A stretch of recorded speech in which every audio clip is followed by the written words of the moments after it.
Good morning আমার ছোট বন্ধুরা, আশা করি তোমরা সকলেই ভালো আছো। রিয়া কুইজ হাব আমার এই ছোট্ট চ্যানেলে তোমাদের সকলকে জানাই স্বাগত। তো আজকে আমরা ক্লাস 3 উইংস পার্ট 1 বইয়ের লেসন 1 এর অন্তর্গত অ্যাক্টিভিটি 7, 8, 9, 10, 11 অর্থাৎ আমরা পেজ নাম্বার 22 থেকে 26 পর্যন্ত আলোচনা করব। তো চলো শুরু করা যাক।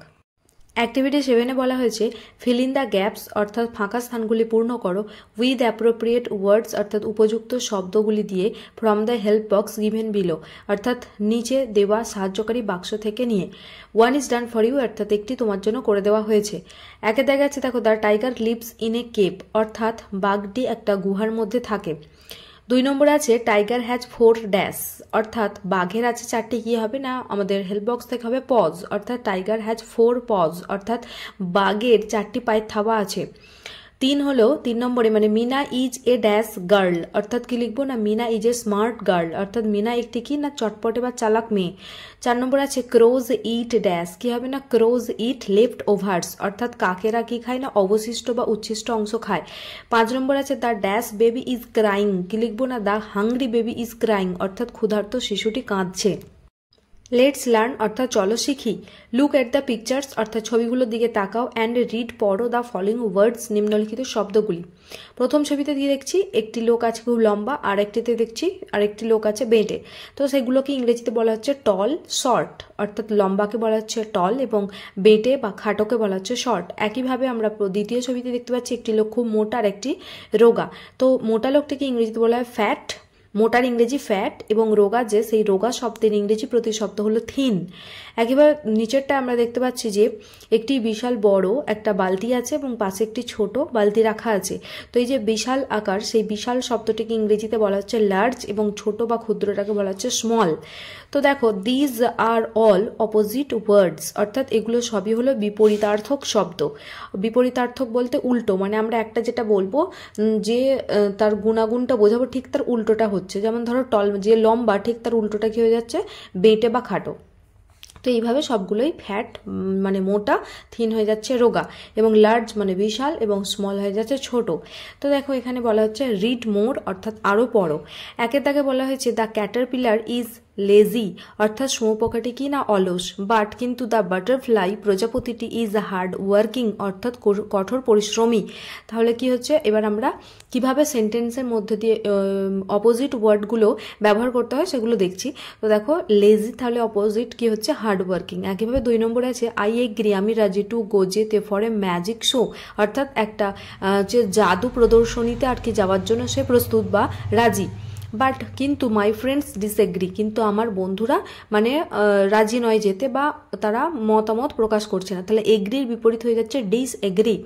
3 নম্বর আছে দেখো সি অ্যাকসেপ্টেড দ্য প্রেজেন্ট অর্থাৎ সে বর্তমানটাকে গ্রহণ করেছিল বাট কিন্তু রিফিউজড টু ইট অর্থাৎ কিন্তু সে প্রত্যাখ্যান করেছিল খেতে।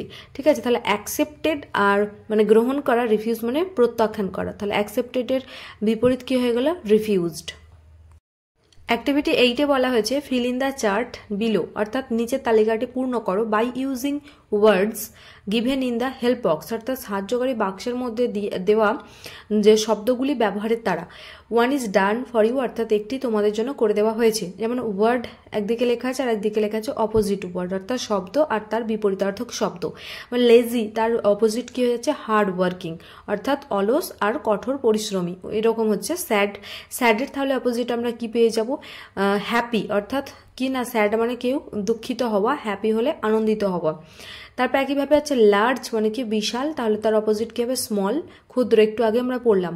ডে মানে দিন, তাহলে তার অপোজিট হইবে নাইট অর্থাৎ রাত্রি। গুড মানে ভালো, তার অপোজিট কি হয়ে যাবে ব্যাড মানে হলো খারাপ। লেটস রাইম অর্থাৎ চলো ছন্দ করি বা অন্তমিল করি।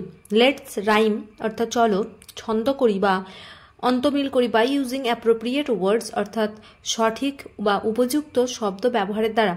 ইউ মে টেক ওয়ার্ডস অর্থাৎ তুমি শব্দগুলো নিতে পারো ফ্রম দ্য হেল্প বক্স অর্থাৎ সাহায্যকারী বাক্স থেকে। বলছে যেমন ধরো একটা করে দিয়েছে ফুড মুড আর সরি ফুড, গুড আর মুড, অর্থাৎ দেখো একই রকম শুনতে লাগছে। শেষে দেখো তিনজনের ক্ষেত্রেই ও ডবল ও ডি আছে, তো এগুলোকে বলা হয় রাইমিং ওয়ার্ড বা ছন্দযুক্ত শব্দ।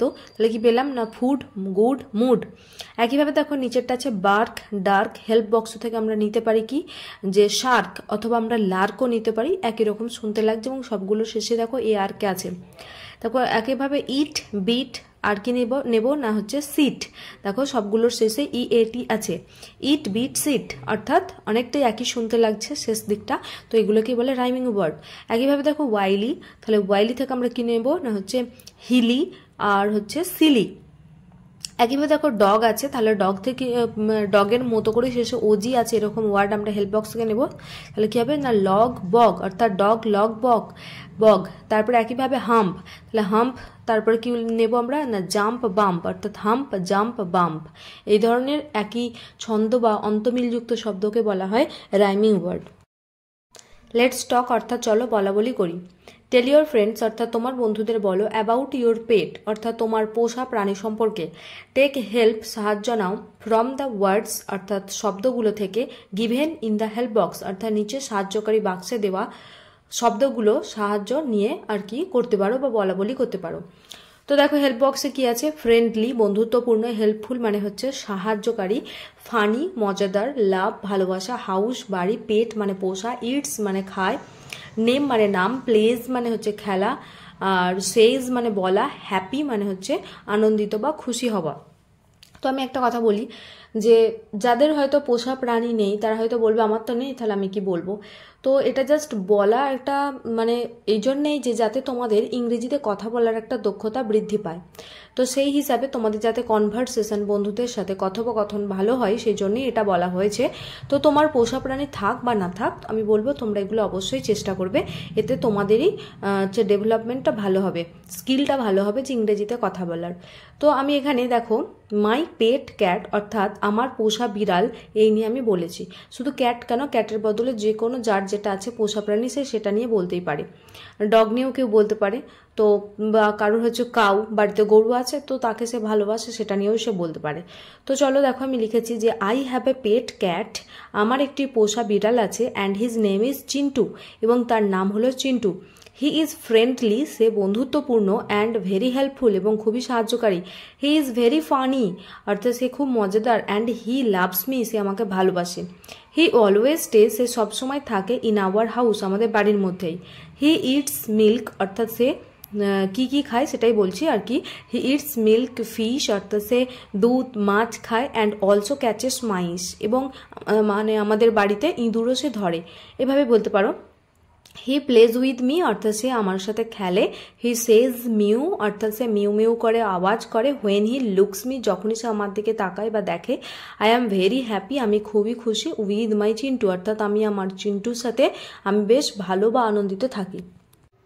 অ্যাক্টিভিটি 9-এ বলা হয়েছে মেক সেন্টেন্সেস, অর্থাৎ বাক্যগুলি তৈরি করো উইথ দ্য ফলোয়িং ওয়ার্ডস, অর্থাৎ নিম্নলিখিত শব্দগুলি দিয়ে। 1 ইজ ডান ফর ইউ, অর্থাৎ একটি তোমার জন্য করে দেওয়া হয়েছে। একে দেখা আছে ব্রেভ, ব্রেভ মানে হলো সাহসী। রবি ইজ এ ব্রেভ বয়, অর্থাৎ রবি হলো একটি সাহসী ছেলে। দেখো এখানে যেরকম ছোট ছোট করে সেন্টেন্স বা একদম সিম্পল বা সাধারণ সেন্টেন্স বা বাক্য তৈরি করে দেওয়া হয়েছে, ঠিক সেভাবেই তোমরা তৈরি করবে, তাহলে তোমরা পরীক্ষার খাতাতে লিখতে পারবে ভালো করে এবং সঠিক হবে। যেমন 2 নম্বরে আছে দেখো জেন্টেল, মানে হচ্ছে ভদ্র বা শান্ত। তো আমি এখানে লিখেছি দেখো যে হি ইজ ভেরি জেন্টেল, অর্থাৎ সে খুবই ভদ্র বা শান্ত। দেখো এরপরে আছে হান্টিং, হান্টিং মানে হলো যে শিকার করা।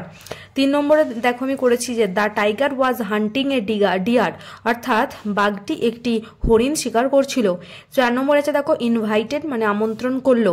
তো আমি এখানে ছোট্ট করে লিখেছি দেখো রাম ইনভাইটেড মি, অর্থাৎ রাম আমাকে আমন্ত্রণ করেছিল। তোমরা চাইলে এটাকে আরো বড় করতে পারো যে Ram invited me on his birthday party, অর্থাৎ রাম তার জন্মদিনের পার্টিতে আমাকে আমন্ত্রণ করেছিল। লিখতেই পারো, কিন্তু সেটি আরো বড় হবে এবং ভুল হওয়ার সম্ভাবনা থাকে বানানের ক্ষেত্রে। তো এরকম ছোট করে লিখলেই বেটার হবে তোমাদের জন্য। তো এরপর দেখো 5 নম্বরে আছে স্মার্ট, মানে কি চটপটে বা চালাক। তো আমি ছোট্ট করে লিখেছি দেখো যে বিনা ইজ এ স্মার্ট গার্ল, অর্থাৎ বিনা হলো একটি কি চটপটে বা চালাক মেয়ে। লেটস রিড, অর্থাৎ চলো পড়ি। ডগ বা কুকুরের ছবি আছে এবং বলা হচ্ছে a dog is a domestic animal, অর্থাৎ একটি কুকুর একটি গৃহপালিত পশু। ইট বার্কস, এটা ঘেউ ঘেউ করে। এ বেবি ডগ অর্থাৎ একটা শিশু কুকুরকে ইজ কল্ড বলা হয় এ পাপ্পি, মানে হলো কুকুরছানা। ডগস ইট, কুকুরেরা খায় বিস্কিটস, রাইস অ্যান্ড মিল্ক, অর্থাৎ বিস্কুট, ভাত এবং দুধ খায়। ডগস গার্ড আওয়ার হাউস, অর্থাৎ কুকুরেরা আমাদের বাড়ি পাহারা দেয়। এরপরে দেখো কাউ বা গরুর ছবি আছে এবং বলা হচ্ছে the cow is a domestic animal, অর্থাৎ গরু হয় কি একটি গৃহপালিত পশু বা প্রাণী। ইট মুভস, এটা হাম্বা ডাক দেয়। এ বেবি কাউ, অর্থাৎ একটি শিশু গরুকে ইজ কল্ড বলা হয় এ কাফ, মানে হচ্ছে একটি বাছুর বা ইংরেজিতে কাপ বলা হয়। কাউজ ইট হে, মানে অর্থাৎ গরুরা খায়, হে মানে হলো খড়, গ্রিন লিভস অর্থাৎ সবুজ পাতা, অ্যান্ড গ্রাস এবং ঘাস খায়। The cow gives us milk, অর্থাৎ গরু আমাদের দুধ দেয়। দেখো একইভাবে অ্যাক্টিভিটি 10-এ আমরা দেখতে পাচ্ছি ক্যাট বা বিড়ালের ছবি আছে এবং বলা হচ্ছে ফিল ইন দ্য ব্ল্যাঙ্কস, অর্থাৎ শূন্যস্থানগুলি পূর্ণ করো উইথ দ্য ওয়ার্ডস, অর্থাৎ শব্দগুলি দিয়ে given in the help box, অর্থাৎ নিচে দেওয়া সাহায্যকারী বাক্স থেকে সেই শব্দগুলো নিয়ে বা সেই সাহায্যকারী বাক্সগুলির মধ্যে থাকা শব্দগুলো নিয়ে আমাদের এই শূন্যস্থান পূর্ণ করতে হবে। তিনি তাকে বলা হচ্ছে এ ক্যাট ইজ এ, তাহলে কি লিখবো, ডোমেস্টিক অ্যানিম্যাল, অর্থাৎ একটি বিড়াল হলো একটি গৃহপালিত পশু বা প্রাণী। ইট কি লিখবো, এর সাউন্ড কি না মিউজ, তাহলে কি লিখবো ইট মিউজ, অর্থাৎ এটা মিউ মিউ করে।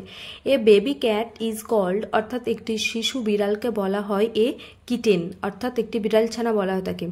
এরপর আছে দেখো ক্যাটস ইট, অর্থাৎ বিড়ালেরা খায়, কি কি খায়, ফিশ অ্যান্ড মিল্ক, অর্থাৎ মাছ এবং দুধ খায়।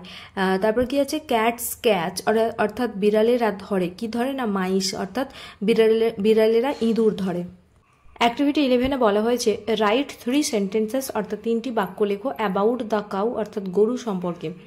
ইউজ দ্য ওয়ার্ডস, অর্থাৎ শব্দগুলি ব্যবহার করো given in the help box, অর্থাৎ সাহায্যকারী বাক্সের মধ্যে দেওয়া ওয়ার্ডগুলি বা শব্দগুলি ব্যবহার করো। 1 সেন্টেন্সেস, অর্থাৎ এখানে 1 সেন্টেন্সেস হবে না, হবে 1 sentence is done for you, অর্থাৎ একটি বাক্য এখানে করে দেওয়া হয়েছে, এটা টাইপিং মিস্টেক করেছে, সেন্টেন্সেস নয়, 1 লিখলে সবসময় সেন্টেন্স লিখতে হবে। একের বেশি হলেই তবে সেন্টেন্সের সাথে এস যোগ হতো। তো দেখো কাউ বা গরু সম্পর্কে সেন্টেন্স 1-এ বলা হয়েছে the cow is a domestic animal, অর্থাৎ গরু হয় একটি গৃহপালিত পশু। তারপর 2 নম্বর সেন্টেন্স বা সেন্টেন্স 2-তে বলা হয়েছে ইট ইটস, তো এটা কি কি খায়, গ্রাস অ্যান্ড গ্রিন লিভস, অর্থাৎ ঘাস এবং সবুজ পাতা খায়।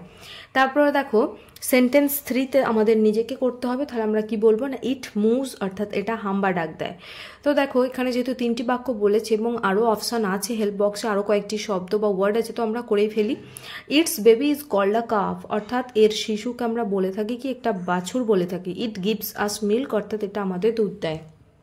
আমার ছোট বন্ধুরা আজ এই পর্যন্তই। যদি তোমাদের ক্লাসটি ভালো লেগে থাকে তাহলে অবশ্যই একটা লাইক করো, যেটা আমায় মোটিভেট করে পরবর্তীতে আরও নতুন ক্লাস নিয়ে আসতে। রিয়া কুইজ হাব নামের এই চ্যানেলটিকে যদি এখনও সাবস্ক্রাইব না করে থাকো তাহলে অবশ্যই সাবস্ক্রাইব করে নিও, পরবর্তীতে আরও নতুন ক্লাস দিলে তাহলে সবার আগে তোমার কাছে নোটিশ পৌঁছে যাবে। পারলে তোমরা এই ক্লাসের লিঙ্কটি তোমাদের ফ্রেন্ড সার্কেলে শেয়ার করো যাতে সকলে উপকৃত হতে পারে। আর এখন পর্যন্ত আমি ক্লাস 3-র ইংলিশ টেক্সট বই, যে বাটারফ্লাই নামে টেক্সট বই আছে, সেই বইয়ের রিভিশন লেসন 1 এবং লেসন 3 কমপ্লিট করে দিয়েছি এবং তার প্লেলিস্টের লিঙ্ক ডিসক্রিপশন বক্সে দেওয়া থাকবে। এবং যে উইংস পার্ট 1 যে বই আছে সেই বইয়ের রিভিশন লেসন পুরো কমপ্লিট হয়ে গেছে এবং লেসন 1টা আর আজকে দিলাম, আর একটা ক্লাস দিলেই লেসন 1টা পুরো কমপ্লিট হয়ে যাবে। তো সেই সমস্ত ক্লাসের লিঙ্ক বা প্লেলিস্টের লিঙ্ক ডিসক্রিপশন বক্সে দেওয়া থাকবে। তো যারা তোমরা এখনও দেখোনি তারা পারলে সেই লিঙ্কে ক্লিক করে দেখে নিতে পারো। আজ এই পর্যন্তই, সকলে ভালো থেকো, ধন্যবাদ।